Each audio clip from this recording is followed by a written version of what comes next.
देखिए, आपने शायद एक फेमस विलायती कहावत सुनी होगी, See, as you can see, the more you f around, the more you're gonna find out.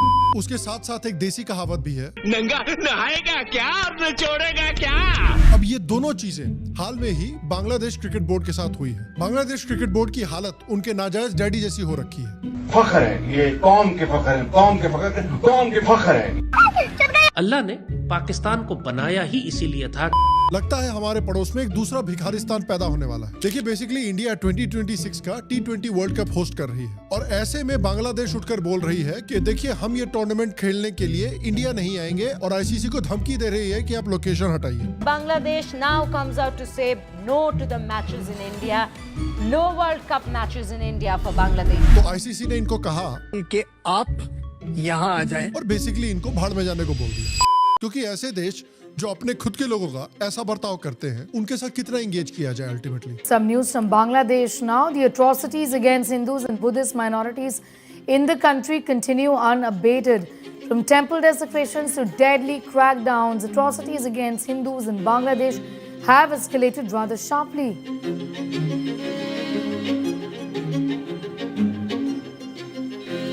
We've been seeing a lot of videos on social media, temples being attacked, Hindu homes being targeted and properties being set on fire. Funny चीज इसमें यह है कि ये expect नहीं कर रहे थे कि आईसीसी इनको एक्चुअली लात मार के बाहर निकाल देगा। उससे भी ज्यादा फनी चीज ये है कि पाकिस्तान ने इनको चने के झाड़ पे चढ़ा दिया था कि बेटा आप आगे बढ़ो, हम आपके साथ हैं, उम्मा कसम। लेकिन जैसे ही बांग्लादेश को लात पड़ी है तो बांग्लादेश पाकिस्तान को देख रहा है कि यार तुम भी बॉयकॉट करोगे ना मेरे साथ, और पाकिस्तान ने तो लगभग मना कर दिया। तो आइए बांग्लादेश के T20 वर्ल्ड कप से निकलने के बाद जो बड़े बड़े मेल्टडाउन हुए हैं उनको साथ में एंजॉय करते हैं। और मैं आपको बताता हूं कि बांग्लादेश ने वर्ल्ड कप को ब्रेवली बॉयकॉट नहीं किया है, बल्कि उनको लात मार के निकाला गया है।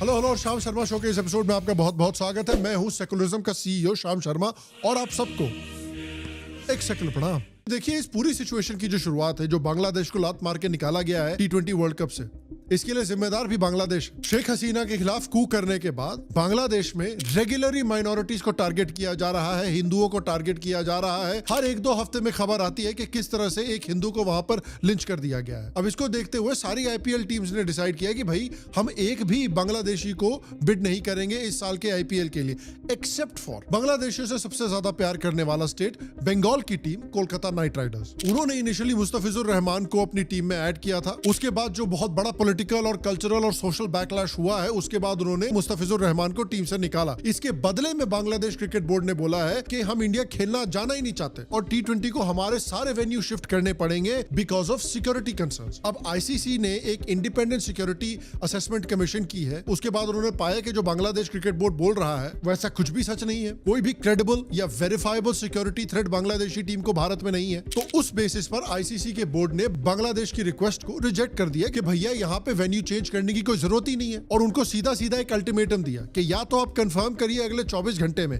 कि आप इंडिया ट्रैवल कर रहे हैं कि नहीं, वरना आपको हटा दिया जाएगा। और 24 घंटे के अंदर उनका रिस्पांस आया नहीं तो 24 घंटे की डेडलाइन पूरी होते ही आईसीसी ने रिप्लेसमेंट प्रोटोकॉल एक्टिवेट किया और अनाउंस किया कि बांग्लादेश को लात मार के बाहर निकाला जाएगा और स्कॉटलैंड, जो कि highest rank non qualified team है, उनको इंक्लूड किया जाएगा। बेसिकली सिचुएशन ये है। वर्ल्ड कप के मैच है, तेरी मौसी या बुआ का लेडीज संगीत नहीं है, तेरे हिसाब से वेन्यू चेंज होगा।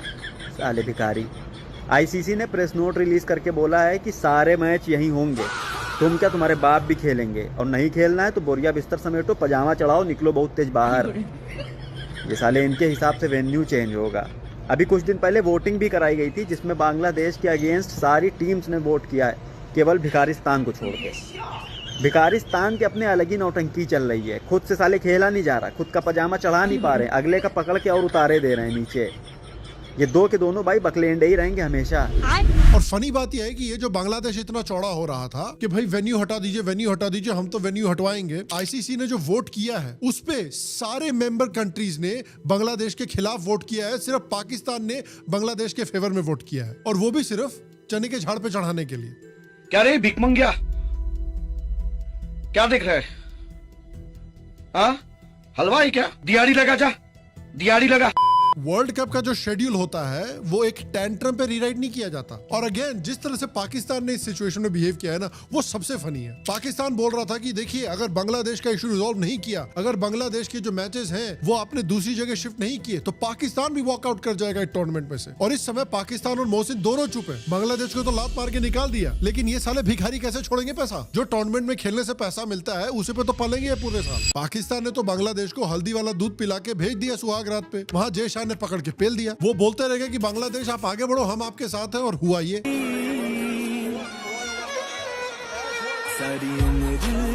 क्या काटा है बे बांग्लादेश का इन्होंने। और गलती बांग्लादेश की भी है ना यार। अब पाकिस्तान पे भरोसा कर रहे हो, तुम्हारा दिमाग खराब है। ये तो वही बात हुई बोलना कि आप केजरीवाल में भरोसा कर रहे हो, या फिर आप सारा पैसा राहुल गांधी के ऊपर लगा रहे हो कि वो इलेक्शन जीतेंगे ही जीतेंगे। पागलपने का काम है यार ये। पाकिस्तान 20 साल से चाइना का पैसा चूस रहा है, चाइना को अपना बेस्ट फ्रेंड बोलता हुआ आ रहा है, चाइना को अपना भाई बोलता हुआ आ रहा है, और एक महीने में चाइना के इतने करोड़ों डॉलर चूसने के बाद ये भाग के अमेरिका की गोद में बैठे हुए हैं। आज पाकिस्तान ने तुमको चने के झाड़ पर चढ़ा दिया, अब सारी की सारी बख्शीश ये साले खुद बटोर रहे हैं। पाकिस्तान भी खुश कि चिल्लड़ लूटने में अब टफ कंपटीशन उनको बांग्लादेश से नहीं मिलेगा। और यहाँ पर मैं सबसे इंपॉर्टेंट बात करना चाहता हूँ आपसे, क्योंकि बहुत लोग सोशल मीडिया पे ये बोलने की कोशिश कर रहे हैं कि ये बड़ा बहादुरी वाला डिसीजन था, बहुत ब्रेव डिसीजन था, वो आना चाहते थे। लेकिन सच्चाई ये नहीं है। सच्चाई मैं आपको बताता हूँ। सच्चाई ये है कि बांग्लादेश आना चाहता था। बांग्लादेश सिर्फ आईसीसी को बुली करना चाहता था कि आप वेन्यू चेंज करवा दो। उनको लगा कि भाई हम बीसीसीआई हैं, हम बोलेंगे तो चेंज हो जाएगा। सच्चाई ये है बांग्लादेश की कि देखिए पेशाब करते करते कभी कभी पाद निकल जाती है। उसी तरह जब भारत पेशाब करके पाकिस्तान बना रहा था तो गलती से पाद के बांग्लादेश भी निकल गया, और आईसीसी ने बांग्लादेश को बेसिकली ये बोला, You're not that guy, pal. Trust me.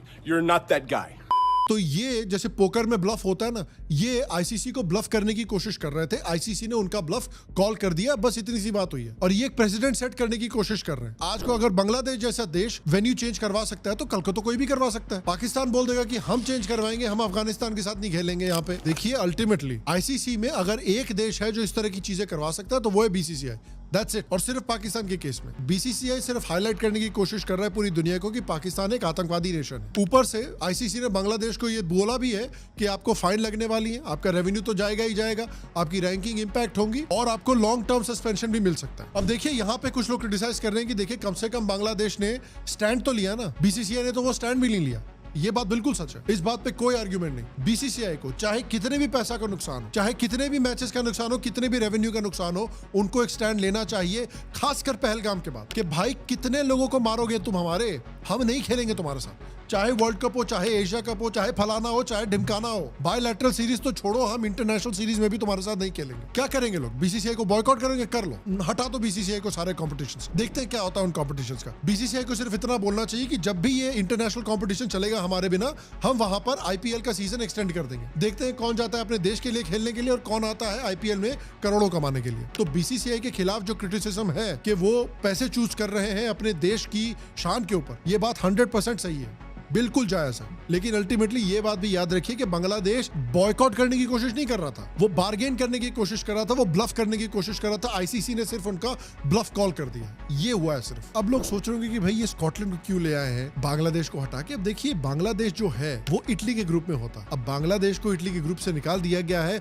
और वहां पे इटली के लिए एक रिलेटिवली ईजियर टीम आ गई है। तो भाई बीसीसीआई भी खुश, ससुराल भी खुश, हैप्पी वाइफ हैप्पी लाइफ बोलते हैं ना। और सबसे खुशी की बात यह है कि भारत में बैठे जो पाकिस्तानी और बांग्लादेशी हैं उनको बहुत दुख हो रहा है। ये हमेशा खुशी की बात है। जब भी राजदीप और उनकी पत्नी जी दुखी होते हैं, ये भारत के लिए एक अच्छी चीज होती है। इसका मतलब कि भारत में कुछ अच्छा हो रहा है। और बांग्लादेश कोप कैसे कर रहा है T20 से बाहर होने के बाद, खुद को एक फुटबॉल नेशन बता रहा है। बोला हम तो क्रिकेट खेलते ही नहीं है, हम तो क्रिकेट देखते ही नहीं है। इनको फॉर्मर इंडियन क्रिकेटर्स भी बांग्लादेश को रोस्ट कर रहे हैं। And I think this was a backlash, and they don't realize that they are cutting their nose to spite their face. नहीं वासन साहब, ऐसा है ये अपनी नाक नहीं काट रहे, इनका कुछ और काटने का सिस्टम होता है ना। बांग्लादेश के पास नाक है क्या कटवाने के लिए? और बांग्लादेश की जिस तरह की इकोनॉमिक हालत चल रही है और बांग्लादेश क्रिकेट की जिस तरह से डाउनफॉल चल रही है, मुझे तो लगता है कुछ महीनों में इनको जो अपने लोगो वाला टाइगर है वो भी किसी जू को बेच के पैसा कमाना पड़ेगा। और जैसे पुराने जमाने में कई बड़े इवेंट के पहले राजा महाराजा जो होते थे वो बकरे की बलि दिया करते थे ना सक्सेसफुल होने के लिए, तो एक सक्सेसफुल वर्ल्ड कप के लिए आईसीसी ने बांग्लादेश की उसी तरह से बलि दे दी है। स्कॉटलैंड भी सोच रहा होगा ये सब देख के। चलो सिलेक्शन हो गई तुम्हारी, कोई खुशी नहीं है? कौन है भाई तू? यकीन नहीं आ रहा कि मेरी सिलेक्शन हो गई है या नहीं हुई है। फिर कौन है यार तू? मेरी सिलेक्शन हो गई है। हाँ मेरी सिलेक्शन हो गई है। अब ये किसी ने भेजा है मेरे पे, छोड़ा है? नहीं नहीं, मुझे यकीन नहीं आ रहा कि मेरी सिलेक्शन हो सकती है। यानी मैं बेवकूफ हूँ? नहीं, मैंने कब कहा? सुना है बांग्लादेश क्रिकेट टीम ममता बनर्जी के पास गई है इंडिया में एंट्री लेने के लिए, क्योंकि सबसे बढ़िया एंट्री लेने का वही तरीका है।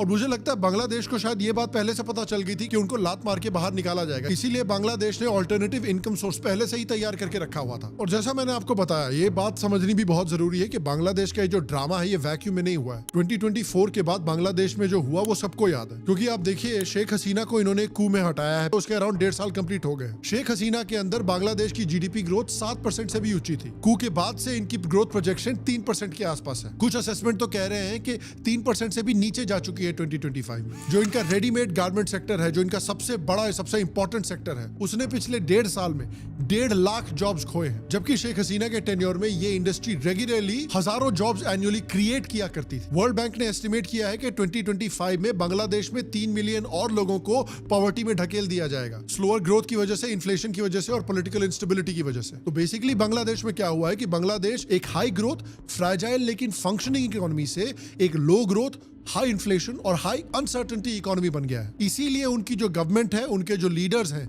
ये एक आउटसाइड एनिमी को ढूंढ रहे हैं ताकि अपने ऊपर से ये ब्लेम को शिफ्ट कर सके और लोगों का गुस्सा उस तरफ डायरेक्ट कर सके, भारत की तरफ डाइवर्ट कर सके, ना कि अपनी तरफ, अपनी गलतियों को छुपाने के लिए। और बांग्लादेश ने सबसे लो कॉस्ट ऑप्शन चुना, यानी क्रिकेट और भारत को टारगेट करना, क्योंकि उनको आराम से मीडिया अटेंशन मिल जाती, विक्टिम नैरेटिव बनाया जा सकता कि देखिए इतना बड़ा देश हमको परेशान कर रहा है, डोमेस्टिक ऑडियंस को आप डिस्ट्रैक्ट कर सकते थे। लेकिन प्रॉब्लम ये थी कि आईसीसी में उनका बाप बैठा हुआ है और इस पूरे ड्रामा में अगर किसी का सबसे ज्यादा नुकसान हुआ है तो वो है बांग्लादेश क्रिकेट। कुछ दिन पहले ही बांग्लादेश के क्रिकेटर्स ने एक बड़ा रिवोल्ट किया था और बांग्लादेश प्रीमियर लीग को बॉयकॉट किया था, क्योंकि बीसीबी के एक बड़े ऑफिशियल ने ताना मारा था कि अगर टीम नहीं खेलेगी तो पैसे का नुकसान सिर्फ प्लेयर्स को होगा, बल्कि बोर्ड को कुछ फर्क नहीं पड़ता, बोर्ड तो फिर भी पैसे कमाएगा। अब देखना है कि अब जब आईसीसी ने लात मार के बांग्लादेश को बाहर निकाल दिया तो प्लेयर्स कैसे रिएक्ट करेंगे, क्योंकि उनको वर्ल्ड कप मिस करना पड़ेगा जो उन्होंने अपनी मेरिट पर क्वालिफाई किया था। और अगर इंडिया ने पाकिस्तान की तरफ बांग्लादेश के साथ भी बायलैटरल मैचेस पर इंडेफिनिट बैन लगा दिए इस बकवास के बाद, तो बांग्लादेश को और नुकसान होगा। ये बात सबको पता है कि हर क्रिकेटिंग नेशन इंडिया के साथ खेलने के लिए बेचैन रहता है, क्योंकि इंडिया जो है, बीसीसीआई जो है, वो क्रिकेटिंग दुनिया की कैश काउ है। बांग्लादेश जैसी टीम जो अभी भी क्रिकेट की दुनिया में अपना नाम बनाने के लिए स्ट्रगल कर रही है, क्या वो लगातार इतना बड़ा रेवेन्यू लॉस अफोर्ड कर पाएगी? इसका नतीजा ये भी हो सकता है कि बांग्लादेश के प्लेयर्स दुनिया की सबसे अमीर क्रिकेटिंग लीग यानी आईपीएल से लंबे समय के लिए बैन हो जाए। आजकल दूसरे देशों की लीग्स में भी इंडियन कनेक्शन बहुत स्ट्रांग है, क्योंकि वहां भी बहुत सारी टीम्स को इंडियंस ओन करते हैं, इंडियन फ्रेंचाइजेस ओन करती हैं। इसका मतलब ये है कि बांग्लादेशी प्लेयर्स को बाकी ग्लोबल लीग्स में भी चांस मिलना मुश्किल हो सकता है। ये players world cup stage share करना चाहते थे, ग्लोबल एक्सपोजर चाहते थे, आईपीएल में जाना चाहते थे, एंडोर्समेंट्स चाहते थे, उन सबको इस एक डिसीजन ने हॉस्टेज बना दिया है। कई बांग्लादेशी क्रिकेटर्स के लिए एक डिफाइनिंग मोमेंट हो सकता था, स्काउट्स हो, फ्रेंचाइजेस हो, स्पॉन्सर्स, सब इस वर्ल्ड कप को देखते, सब गया। और प्लान तो ये भी है, याद रखिए कि 2031 का ओडीआई वर्ल्ड कप इंडिया और बांग्लादेश मिलकर होस्ट करेंगे। ये 20 साल बाद होगा जब बांग्लादेश में इतना बड़ा इवेंट आएगा। लेकिन सवाल ये है कि अगर इंडिया के साथ उनकी टेंशन इसी तरह चलती रही तो क्या घंटा साथ में टूर्नामेंट होस्ट कर पाएंगे? ये कल को बीसीसीआई बोलेगी कि भाड़ में जाओ यार, हम नहीं करेंगे तुम्हारे साथ होस्ट। तो अब लगता है बांग्लादेश अपने नाजायज बाप को एम्युलेट करते हुए खुद भी एक और भिखारिस्तान बनने की तरफ बढ़ रहा है। और आपको क्या लगता है? नीचे कमेंट सेक्शन में मुझे बताएं कि अगर पाकिस्तान को भी बांग्लादेश के साथ सॉलिडारिटी दिखाते हुए वर्ल्ड कप को बॉयकॉट कर देना चाहिए, प्रॉमिस करना चाहिए कि इस्लाम के नाम पर, उम्मा के नाम पर हम भी वर्ल्ड कप में खेलने के लिए नहीं जाएंगे। हाय है ना, आपको क्या लगता है? नीचे कमेंट सेक्शन में मुझे जरूर बताएं। बाकी गाइस आपसे अगले वीडियो मुलाकात होगी, तब तक के लिए स्वस्थ रहे, सुखी रहे, फिर मिलेंगे। और आप सबको एक सेकंड प्रणाम।